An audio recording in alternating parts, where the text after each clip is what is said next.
வணக்கம்.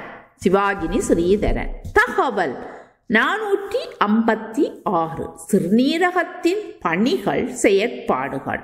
கழிவுப் பொருட்களை சிறுநீரின் வழியாக வெளியேற்றுவதும், இரத்தத்தில் உள்ள கழிவுப் பொருட்களான யூரிக் அமிலம், யூரியா, கிரியோட்டினைன், சல்பேட்டுகள் போன்றவற்றை வெளியேற்றுகின்றது சிறுநீரகம். அளவுக்கு அதிகமான தாது பொருட்களான சோடியம், பொட்டாசியம், கால்சியம் மற்றும் மக்னீசியம் போன்றவற்றையும் சிறுநீரின் வழியாக வெளியேற்றுகின்றது. சிறுநீரகம் பழுதடைந்து விட்டால் யூரியாவின் அளவு அதிகமாகி விடும்.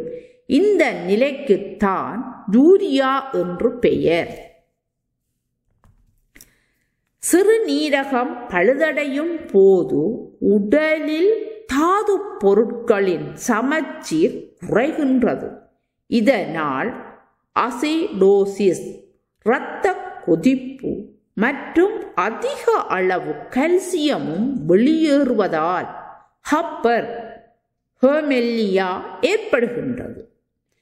சிறுநீரகத்தின் பணியில் ஏதேனும் கோளாறு ஏற்பட்டால் கால்சியம் சத்தினை உடலில் சேர தேவைப்படும் சத்தான விட்டமின் டி உருவாக்கப்படுவது கடினமாகின்றது. சிறுநீரக பிரச்சனை உள்ளவர்களுக்கு எலும்பு தேய்மானம் அடைந்து எலும்பு நோயும் உருவாகிறது.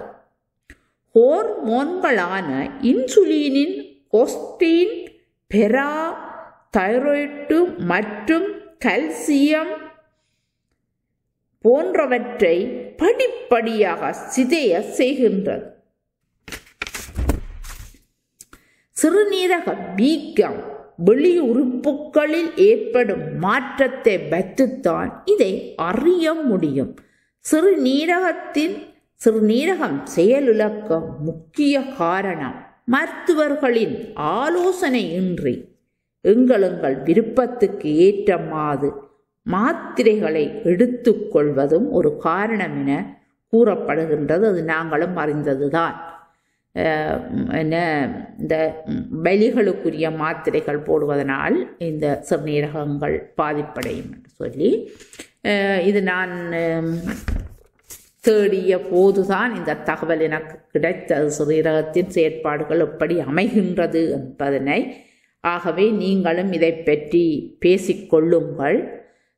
இதில் உங்களிடம் ஒரு கேள்வி என்னென்றால், சிறுநீரகம் பழுதடைந்து விட்டால் யூரியாவின் அளவு அதிகமாகிவிடும். இந்த நிலைக்குத்தான் யூரியா என்று பெயர். அந்த யூரியா என்பது என்ன என்று எனக்கும் புரியவில்லை.